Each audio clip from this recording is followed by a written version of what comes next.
the perfect tweet. This is from 2015.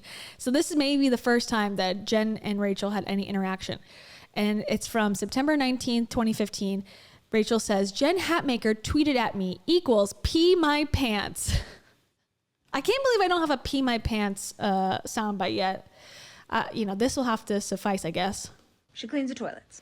But I need to get one. That's like an obvious, easy one. Pee my pants. Pull it out. Let's see. Okay. And then Jen Hatmaker says, so the tweet that Rachel said was, let's just take a second to talk about my love for Jen Hatmaker. Hashtag Rach Talk. Hashtag girl crush. And then Jen says, hilarious. So there you go. That was the possibly first interaction that Rachel and Jen Hatmaker had together. Okay, so those are my screenshots. She's still peeing her pants, no matter where she is, no matter where she is, no matter how she is or who she is. Rachel Hollis will be peeing her pants. That I guarantee. Okay, we went to the boyfriend, the cheer. Okay, now we can talk about the adoption stuff. We can talk about church stuff. Let's go on the Hollis train for a second. Let's pull into Hollisville. First stop, Hollisville. Everyone get off. Here's her. So it seems like, okay, so they were all friends. They were all besties. Rachel and her went to Ethiopia together. Dave and her were friends. Brandon and Dave were friends. It looks like none of them are friends anymore, actually, that's not true. Jen and Dave are still friends. The rest of them, Rachel and Jen, don't seem to be aligned. Dave and Brandon don't seem to be friends. Jen and Dave are still friends. So the only ones to remain out of the couple are Jen and Dave. So after the divorce, after everything, that's why people were speculating, like, oh, the cheating happened between Rachel and Brandon. Again, no proof of that. Rachel's denied it, but that was sort of the allegation because they remained together. So she says, I love Dave for a million reasons, but one is because I relate to him.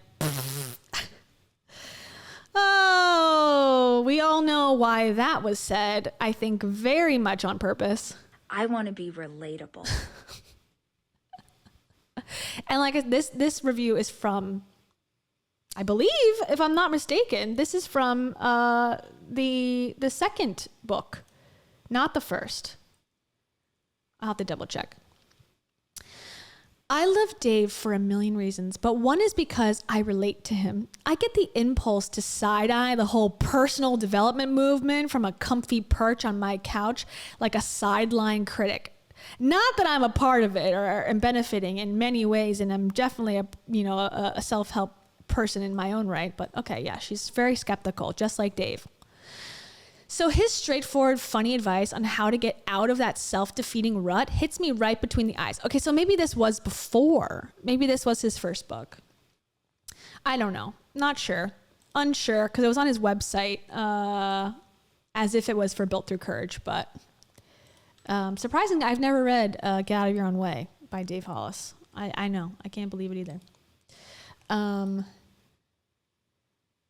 So that was that. So that was presumably, I mean, they've been taking pictures together. They've been spotted in photos together. And Dave just went to her tour date in Austin. So they're definitely still friends, Jen and Dave. Here's an old photo when Dave's photos involved him like this. Hey. This is from 2020, January 2020, before the divorce on all sides, before they both knew what was to come. 2020 vision was cloudy then. She says, my third Rise X Fort Myers this morning and 3 more to go this year. See you, Toronto, San Diego, and London. I don't think London ever happened. Toronto happened. I don't know about San Diego. A friend just texted me to ask how it was, and I told her that the Rise community is so highly engaged and enthusiastic, it is just fun to be in the room. They are overly generous with their support, even though I was sweaty. see my Instagram stories. We can see her sweating in her Instagram stories. How relatable. And who is really suffering from being supported too much? Remember, Rise Squad, sisters, not competitors. Remember how gross I was that one time and had to ask a Jesus? Okay, let me just read this for real. Remember how gross I was that one time and had to ask a Jesus to fix my jealous, dark little heart?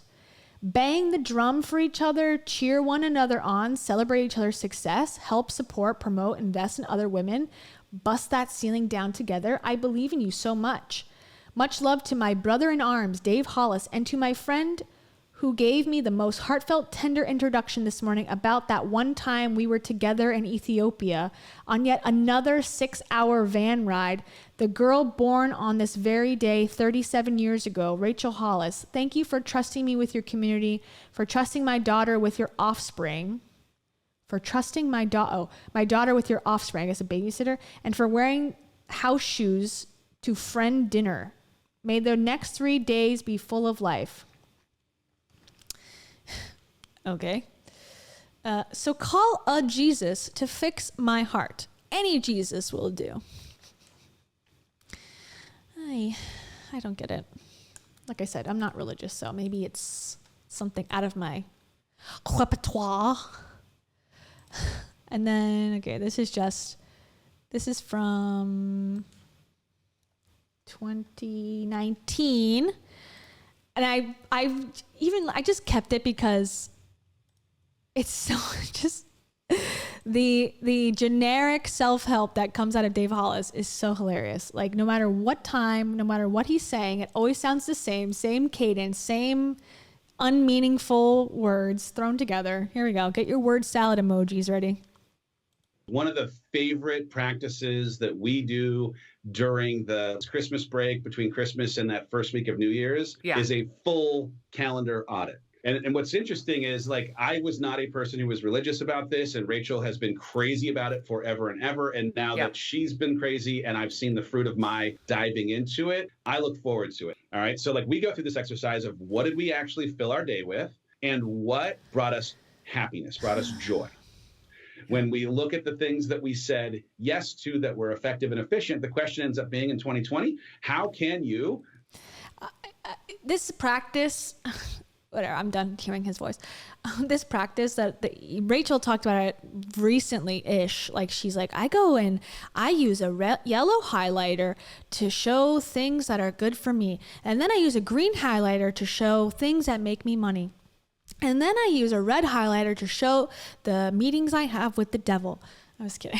But it's like, yeah, okay, this is, I personally, I think, and I heard this and I was like, okay, at least it's actionable advice.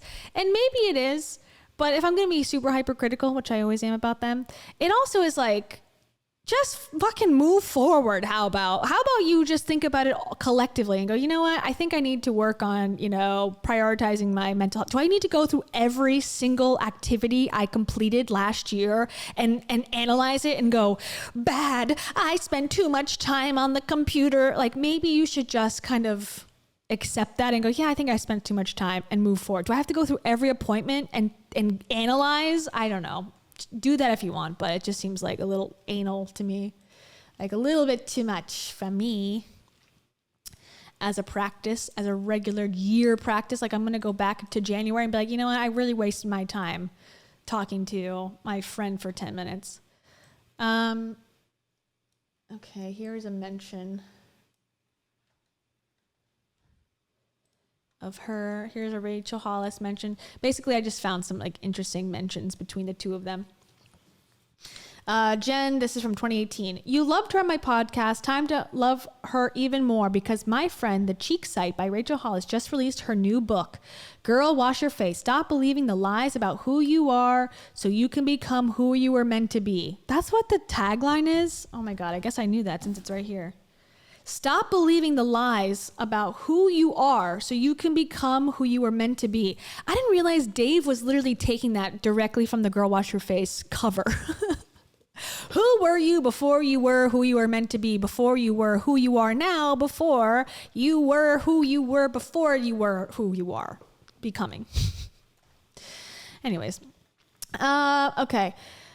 If you listen to our podcast episode, you know Rachel is a scrappy, endlessly enthusiastic bootstrapper.